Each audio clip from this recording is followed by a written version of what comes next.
So students, in this video I am going to deal with the bowel elimination. Okay, so we'll continue with the bowel elimination. Last video we'll discussed urine elimination, and in this video we are going to discuss about the bowel elimination. So student, let's see physiology of bowel elimination. Bowel elimination, and it is also called defecation. So defecation also called bowel movement, and it is also known as bowel movement. So what is means bowel movement, or what is means defecation? So definition and bowel movement, it is act of eliminating solid or semi-solid waste material, feces, from the digestive tract. That means bowel movement means it is a act in which eliminating, or you can see remove solid or semi-solid waste material, feces, from the digestive tract. Then next thing is, in human beings waste are usually removed once or twice daily. That means in humans we can remove our waste usually once or two time daily, but the frequency can vary from several time daily to 3 times weekly and remain within normal limits.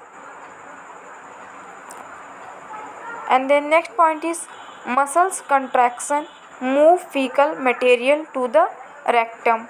Means fecal material should be moved to the rectum by the muscles contraction. And next one is, the rectum temporary reservoir for the waste. Means our rectum, it is a temporary reservoir for the waste. Means it should be contain waste material for a few time. So because of this we can say rectum is a temporary reservoir for the waste.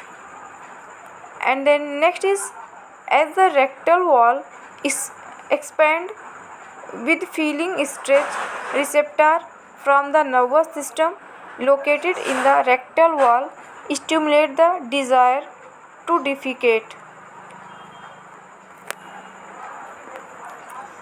Then next point is, the urge passes within 1 to 2 minutes if not relieved, and the material in the rectum is then often returned to the colon where more water is absorbed. And the next point is, if defecation is continuously delayed, constipation and hardness feces result. That means if we are feel for defecation and it should be delayed, so it is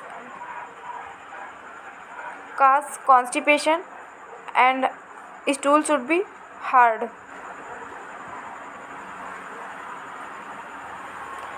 Next is, when the rectum is filled, pressure within it is increased.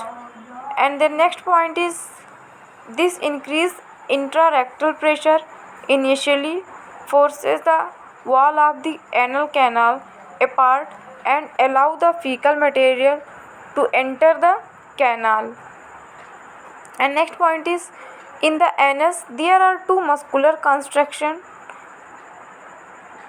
the internal and external sphincter, that allow the feces to be passed or retained.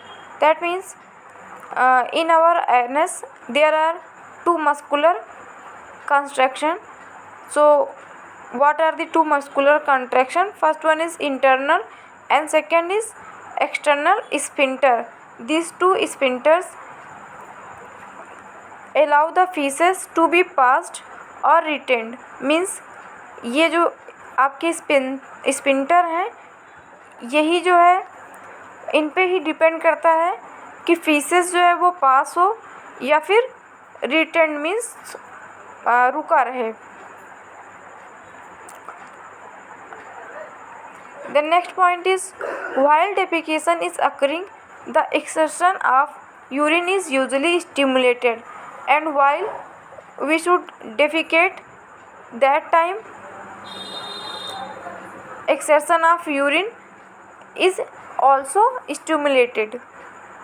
And the next point is the chest muscles, diaphragm, abdominal wall muscles and pelvic diaphragm all exert pressure on the digestive tract.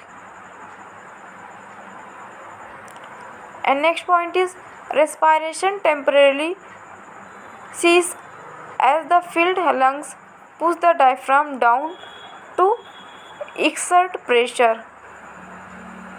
And next is blood pressure rise in the body and the amount of blood pumped by the heart decrease.